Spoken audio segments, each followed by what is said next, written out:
नमस्कार बच्चों। आज हमको आपको उसी क्रम में सांख्यिकी औसत, अर्थ एवं प्रकार, उसी का जो अगला भाग है, औसत या माध्यों की उपयोगिता तथा उद्देश्यों के बारे में विस्तार से अध्ययन करेंगे। सामाजिक अनुसंधान, सामाजिक सर्वेक्षण तथा विभिन्न प्रकार के अध्ययनों में सामग्री का विश्लेषण तथा व्याख्या करनी होती है। औसत इस कार्य को संपन्न करवाने में निम्न रूप से महत्वपूर्ण होता है।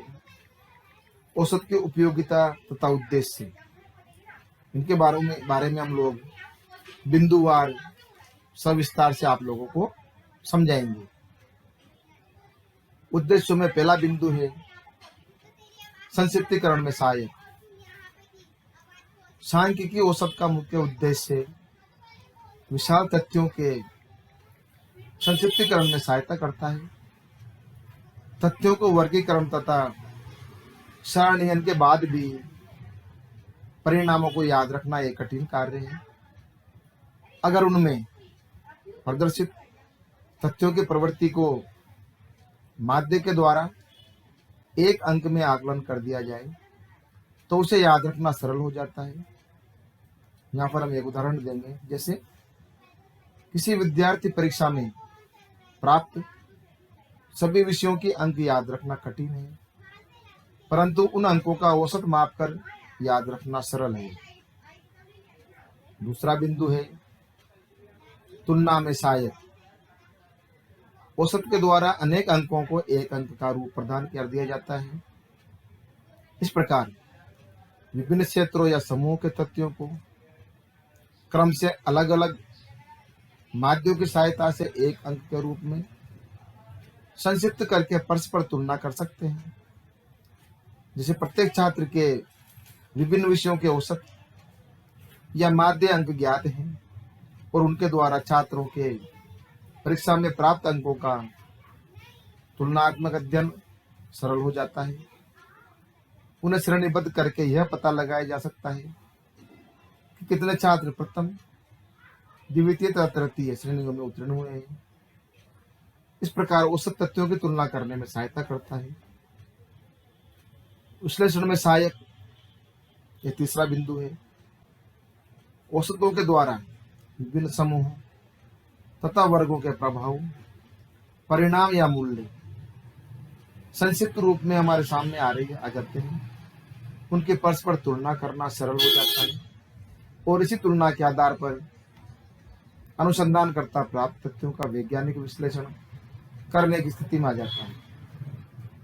वह विभिन्न औसतों के मूल्यों का विश्लेषण करता है तथा व्याख्या करके सामान्यीकरण प्रस्तुत कर सकता है और इस प्रकार औसत विशाल तथ्यों का विश्लेषण करने में बहुत उपयोगी सिद्ध हुआ है।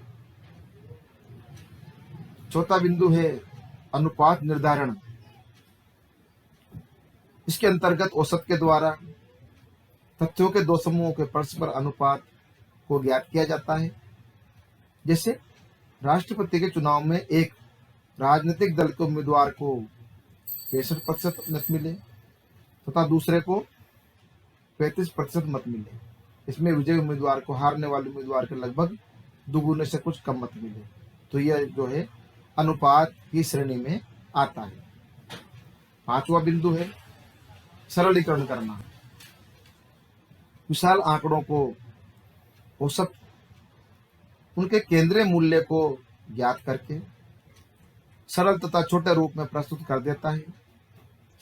बड़ी बड़ी तालिकाओं, बिखरे हुए बहुगुणीय तथ्यों आदि को सार रूप में प्रस्तुत करने का कार्य औसत सरलता पूर्वक करके उन्हें बोधगम्य, स्पष्ट तथा सरल बना देता है। सामग्री को सरल रूप प्रदान करना औसत का परम उद्देश्य है और पूरी तालिका को देखे बिना कुछ अंकों को पढ़कर ही सारांश ज्ञात किया जा सकता है।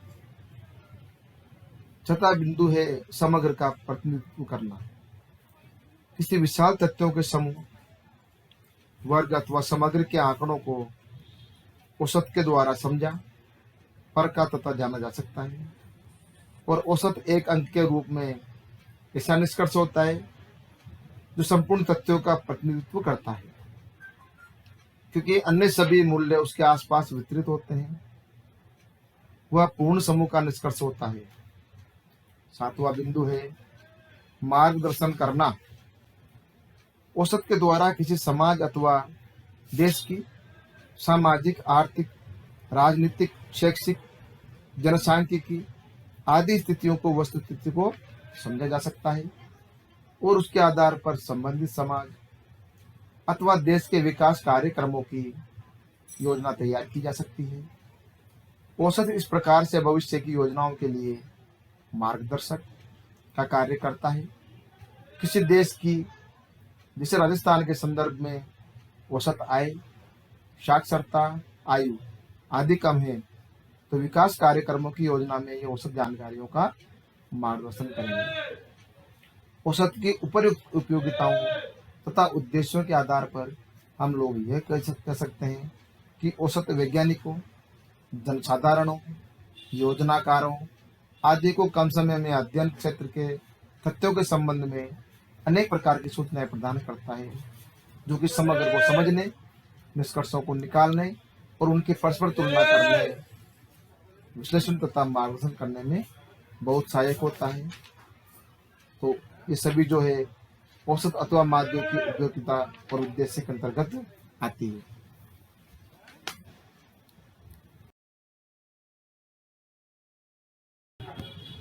इसके पश्चात अब हम एक आदर्श औसत के आवश्यक तत्व, इनके बारे में विस्तार से अध्ययन करेंगे। यहाँ पर अलग अलग समाज शास्त्री जो है इसके बारे में, तत्व के बारे में बताते हैं, कौन कौन से तत्व उन्होंने दिए हैं। जैसे यूल और केंडाल ने एक प्रतिनिधि तथा आदर्श औसत या माध्य को निम्नलिखित विशेषताएं बताई है। स्थिर परिभाषा, सभी मूल्यों पर आधारित। तीसरा है सरल और बोधगम्य। चौथा है शीघ्र गणनीय। पांचवा है बीज गणितीय विवेचन के योग्य। और छठा है निदर्शन परिवर्तनों से न्यून। उसी प्रकार आदर्श औसत की विशेषताओं के बारे में इन्होंने बताया कि स्थिर परिभाषा, सभी मूल्यों पर आधारित, सरल और बोधगम्य, शीघ्र गणनीय, बीज गणितीय विवेचन के योग्य और निदर्शन परिवर्तन से न्यून प्रभावित। मुख्य रूप से औसत तीन प्रकार के होते हैं। उनके पुनः अनेक प्रकार भी हैं और उनके गुण दोष भी उसी प्रकार से भिन्न भिन्न होते हैं। फिर भी एक आदर्श औसत में निम्न गुण होने चाहिए। इसी प्रकार एक आदर्श औसत के गुण इस प्रकार से हैं, इनको हम आपको जो है विस्तार से समझाएंगे। इसका पहला बिंदु है सुनिश्चित तथा स्पष्ट परिभाषा। माध्य इतने सुनिश्चित और स्पष्ट होने चाहिए कि इनको देखने, समझने और व्याख्या करने में कोई कठिनाई नहीं आए तथा अनुमान भी नहीं लगाना पड़े और सभी के द्वारा औसत का समान अर्थ लगाया जाए। दूसरा बिंदु है सुगम आकलन। यदि औसत का गणितीय आकलन सरल तथा सुगम है तथा उसमें विशेष जटिलता तथा बुद्धि प्रयोग की आवश्यकता नहीं पड़ती है, तो ऐसा औसत एक आदर्श औसत कहलाएगा।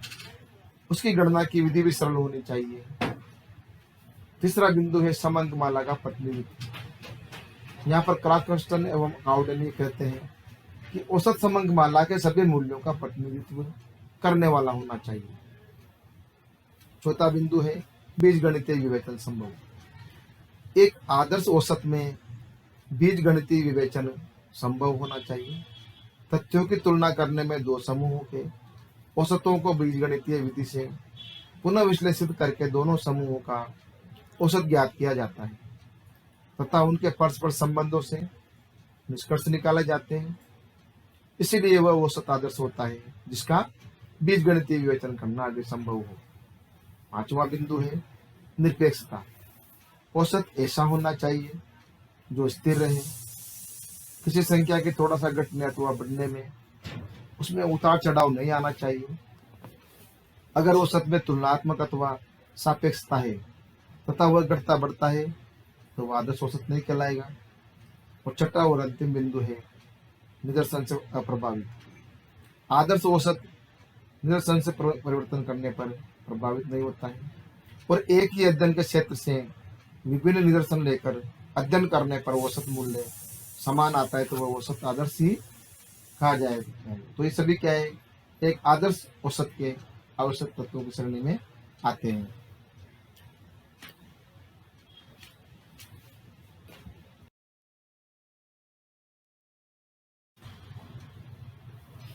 इसके पश्चात अब हम यहाँ पर औसत की सीमाएं, लिमिटेशंस ऑफ एवरेज, इसके बारे में अध्ययन करेंगे और बिंदुओं को जो है विस्तार से समझाएंगे। औसत की सीमाओं में पहला पॉइंट है व्यक्तिगत इकाइयों का अध्ययन असंभव। औसत का सबसे बड़ा दोष अथवा सीमा यही है किसके द्वारा इकाइयों के योग का अध्ययन होता है तथा इसमें व्यक्तिगत इकाई का कोई महत्व नहीं होता है। यह इकाइयों का अलग अलग वर्णन और व्याख्या नहीं करता है। औसत तो संपूर्ण समूह को इकाइयों का प्रतिनिधित्व करता है और पृथक पृथक इकाइयों का औसत में कोई अस्तित्व अथवा महत्व नहीं होता है। दूसरा बिंदु पर आए, विचित्र एवं अनुयुक्त संख्याएं। कुछ औसतों के प्रकार ऐसे हैं जिनके अंतर्गत औसत का आकलन करने के परिणाम विचित्र तथा अनुपयुक्त संख्याओं के रूप में सामने आते हैं। ऐसा विशेष रूप से इकाइयों के अध्ययन में होता है जो सतत नहीं होती, जैसे एक पुरुष दो पुरुषों के स्थान पर 1.5 या 3.5 पुरुष आदि। तीसरा बिंदु है अनिश्चित तुलनाएं। जब दो तुलनात्मक समूहों का औसत के द्वारा अध्ययन किया जाता है तब कई बार ऐसा होता है कि समूहों में परिवर्तन होने पर औसत के मूल्य पर कोई प्रभाव नहीं पड़ता है। इससे औसत के प्रति अविश्वास पैदा हो जाता है तथा निर्भरता भी अवैज्ञानिक हो जाती है। अंतिम बिंदु है अविश्वसनीय और अप्रमाणित निष्कर्ष। जब समूह की इकाइयों के मूल्य बहुत अधिक बिखरे हुए तथा अधिक विभिन्नता वाले होते हैं तो उसमें औसत द्वारा निष्कर्ष सही नहीं निकालते तथा वो अध्ययन को अविश्वसनीय तथा अप्रामाणिक बना देते हैं। जैसे संयुक्त परिवार में सदस्यों की संख्या में कुछ में बहुत कम हो तथा कुछ में बहुत अधिक हो तो उसमें औसत त्रुटिपूर्ण आएगा। उच्च स्तरीय सांख्यिकीय प्रयोग में उपर्युक्त सीमाएं औसत के प्रयोगों को सीमित कर देती है, परंतु जहां तक केंद्रीय प्रकृति को ज्ञात करने की बात है वहां औसत एक सरल, उपयुक्त और वैज्ञानिक विधि है जो अविश्वसनीय निष्कर्ष निकालने में सहायक होती है।